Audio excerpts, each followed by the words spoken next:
अच्छा, orientation of building की तरफ आते हैं। ओरिएंटेशन ऑफ बिल्डिंग क्या होती है? Orientation means placing of the building in such a way that you can get maximum benefit from the surrounding और बेनिफिट फ्रॉम द इन्वायरमेंट। इस तरीके से बिल्डिंग को प्लेस करना, इस तरीके से बिल्डिंग के हर पार्ट को प्लेस करना, जस्ट लाइक रूम्स को प्लेस करना, किचन को प्लेस करना, उसके स्टेयर्स को प्लेस करा, इस तरीके से बिल्डिंग को प्लेस करना ताकि आप इन्वायरमेंट से बाकायदे से आप बिल्कुल बेनिफिट उठा सको। तो उसको हम कहते हैं proper orientation of building, proper placement of the all parts of a building in a proper place, placement of all parts of a building in a proper place, that is called as orientation of building. जैसे हमारे बुजुर्ग कहा करते थे कि भाई जो सिंधी में जे चवंदा आहिनि त घर जो जेको रुख हुजणु खपे उहो ॾखण साइड हुजणु खपे। त इहा जेका इहा बि ओरिएंटेशन ऑफ बिल्डिंग में तव्हांजी अची सघे थी। सो there is proper designing for that, at what location we place the rooms, at what location we place the kitchen, at what location we place the other parts of structure। ये next figure में है, आपको मैं दिखा रहा हूँ आपको। ठीक है, इसको पढ़ते हैं थोड़ा। The art of placing. अच्छा, ओरिएंटेशन ऑफ बिल्डिंग जैसे भी आप, कोई भी आपसे पूछे तो पहली चीज़ आपके माइंड में ये आनी चाहिए कि बिल्डिंग को इस तरीके से प्लेस करना, इस तरीके से हर पार्ट ऑफ बिल्डिंग को प्लेस करना कि हम मैक्सिमम बेनिफिट उठा सकें इन्वायरमेंट से। मीन्स लाइट से हम बेनिफिट, मैक्सिमम बेनिफिट उठा सकें, सन से हम मैक्सिमम बेनिफिट उठा सकें, और विंड से मैक्सिमम बेनिफिट उठा सकें। घर को इस तरीके से प्लेस करें कि वो गर्मियों में ठंडा रहे और सर्दियों में गर्म रहे। इस तरीके से हमें प्लेस करना है। उसमें वेंटिलेशन इस तरीके से प्रोवाइड करें कि वो गर्मियों में उसके रूम्स बिल्कुल ठंडे रहें और सर्दियों में गर्म रहें तो बेहतर है। तो इस तरीके से हमें ओरिएंटेशन ऑफ बिल्डिंग, आपको कॉन्सेप्ट थोड़ा याद होना चाहिए। The art of placing a building in such a position that its front faces a particular direction, that is called as the orientation of building. इस तरीके से प्लेस करना कि उसका जो फ्रंट है वो किसी भी पर्टिकुलर डायरेक्शन को फेस करे, तो उसको हम कहते हैं ओरिएंटेशन ऑफ बिल्डिंग।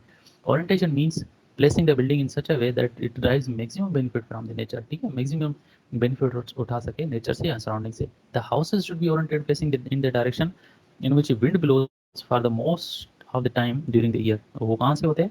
होता है जिस सिंधी में चवंदा आहियूं ॾखण साइड खां तक़रीबन हवाऊं सुठियूं हलंदियूं आहिनि, त असां जेकॾहिं घर उन साइड खां फेस करे छॾियूं त ईअं सम्झो असां मैक्सिमम बेनिफिट वठी सघूं था असां एयर जी या विंड जी।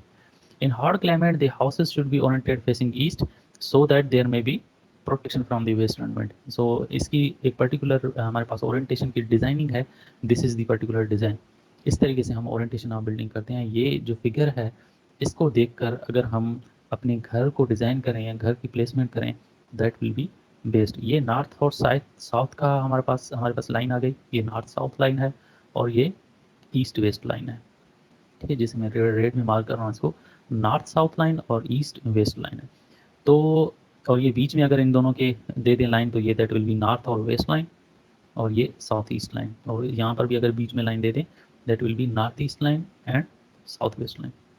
तो यहाँ पर करें देखें कि बोल रहा है कि kitchen should be placed in between the north east side and south east side. यहाँ पर देखिए जैसे गिवन है ना। So the best orientation of building is that in which the kitchens are placed between the northeast side and southeast side. इसी तरीके से best orientation of building is such that in which the drawing and living rooms should be placed in between southeast side and west side. West और south east side के बीच में अगर कहीं पर भी आप प्लेस कर रहे हो, that will be the best location for drawing and living rooms. Bedroom की बात करें तो बेडरूम्स के लिए बेस्ट लोकेशन है in between the north west and the यहाँ पर साउथ ईस्ट। नॉर्थ वेस्ट और साउथ ईस्ट के दरमियान अगर कहीं पर भी आप बेडरूम प्लेस कर रहे हो, तो that will be the best location, best orientation of the building. So ये जो ओरिएंटेशन ऑफ बिल्डिंग की फिगर है, ये आपको बनानी है। Method of placing rooms of residential building with respect to the direction of sun. ये आप फिगर बनाओगे, एक ये फिगर बनाओगे, दूसरा जो पार्ट्स ऑफ बिल्डिंग की फिगर है वो मैं आपको पहले भेजूंगा, उसके बाद आप बना लेना। सबसे पहले ये फिगर तो आप बना देना। ये जो मैंने स्लाइड भेजी है उसमें तो ये पहले ऑलरेडी बनी हुई है। सो ये फिगर आप लोगों को बनानी है। सो ये यहाँ पर देखें, इसकी थोड़ी समराइज किया गया है इस पूरे फिगर को कि dining and living room should be placed in between south east and west direction. Drawing rooms should be placed in between dining rooms should be placed in between southeast and southwest. Verandas should be placed in between south and west. Kitchens should be placed between northeast and southeast. Staircase and stores should be placed in between the northwest and northeast, and bedrooms should be placed between southeast and northwest. What are the objectives of orientation of building? The objectives of orientation of buildings are discussed as under. First जो है that is to provide the natural comfort to the inmates. Means अगर कोई भी घर अगर properly oriented है, कोई भी building अगर properly oriented है, तो उसमें आपको natural comfort महसूस होगा. Natural comfort में से क्या मुराद है कि भाई natural air आ रही होगी उस घर में, और natural जो light है थ्रू सन आ रहा होगा उस घर में. इस तरीके से नेचुरल कंफर्ट आपको महसूस होगा. Natural comfort to the inmates. Actually inmates means जो रेजिडेंट्स हैं उनको कहते हैं हम inmates. Second is to provide privacy to the residents. अगर बेस्ट बिल्डिंग ओरिएंटेड है तो उसमें लाजमी है प्राइवेसी भी रेजिडेंट को मिलेगी, क्योंकि हर जो बिल्डिंग का पार्ट है वो प्रॉपरली प्लेस्ड होगा. हर बिल्डिंग का पार्ट, चाहे वो आपका बेडरूम्स हो या डाइनिंग रूम हो, हर पार्ट अपना प्रॉपर प्लेस पे प्लेस्ड होगा. इस तरीके से आपको प्राइवेसी अच्छी तरीके से मिलेगी.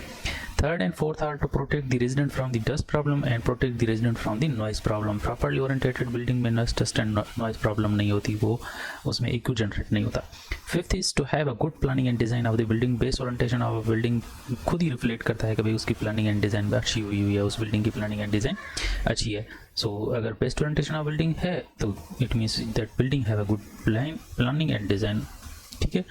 Sixth is to have to place the building in such that its minimum portion comes in contact with the direct showers of the rain so as to prevent the dampness of the building. इस तरीके से building को अगर base oriented building होगा तो उसके जो आपके रेन के शॉवर्स होंगे वो डायरेक्टली बिल्डिंग में दाखिल नहीं होंगे, और इसी वजह से वो डैम्पनेस को भी प्रिवेंट करने में हमें मदद करता है. डैम्पनेस जी असां सिंधी में घिम भी चई सघंदा आहियूं, चवंदा आहियूं. एंड ऐसे इस डैम्पनेस को जो हम इजी वर्ड्स में एक्सप्लेन करते हैं, that is excess of penetration of the water inside of the building, that is called as the dampness.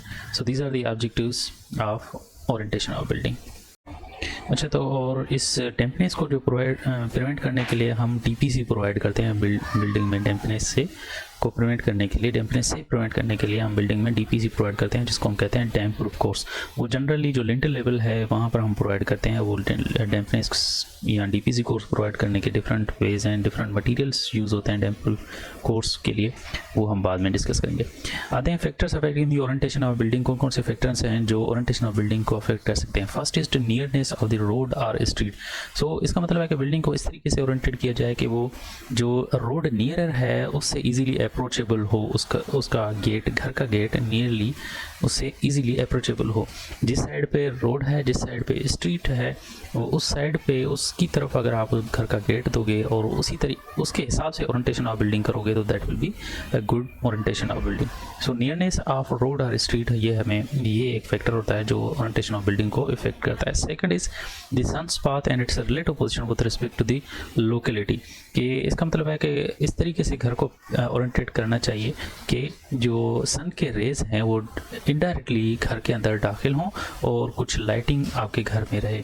जैसे रोशनदान की जो पोजीशन होती है वो इस तरीके से रखें कि घर में लाइटिंग बरकरार हो. सो सन का जो पाथ है वो भी ओरिएंटेशन ऑफ बिल्डिंग में को इफेक्ट करता है. लाजमी है हर किसी का घर जो होता है, किसका नॉर्थ साइड होता है, किसी का ईस्ट साइड, वेस्ट साइड, किसका नॉर्थ फ्रंट होता है, किसका वेस्ट फ्रंट होता है, लेकिन सन का जो पाथ होता है वो तो ईस्ट टू वेस्ट होता है ना. तो उस पाथ के हिसाब से फिर हमें ओरिएंटेशन करनी पड़ती है ताकि घर के अंदर रोशनी रहे. So that is also a second factor which affect the orientation of building. Third is to control the direction and intensity of wind during winter and summer season. Intensity of wind को control करने के लिए हम कैसे इस तरीके से हम ओरिएंटेशन ऑफ बिल्डिंग करते हैं कि जो हवा है वो रात के टाइम में, समर के टाइम में वो रात के टाइम में इंटर हो घर में, लेकिन विंटर के टाइम वो रात के टाइम में घर में इंटर ना हो. इसे सिंपली कह सकते हैं कि भाई गर्मियों में हमें हवा लगे और सर्दियों में ज़्यादा हवा ना लगे. कूल ब्रीज जो है वो इंटर ना हो ड्यूरिंग नाइट इन समर में इंटर हो but not in the winter. So and second is it should prevent the direct entry of wind of heavy intensity into the building so as to protect the inmates from the dust problem. Direct intensity of heavy intensity का जो wind है उसकी entry को भी prevent करे. करें, इस तरीके से हम अगर बेस्ड ओरिएंटेशन ऑफ बिल्डिंग करते हैं तो दैट विल बी गुड। सो ये भी एक intensity of wind in winter and summer season is also a factor which affect the orientation of building. Fourth is surrounding of the site. The building should be so oriented that it suit the surrounding of the site. इस तरीके से orientation की जाए कि वो surrounding site की जो surrounding है उसको affect ना करे और उसको suit करे।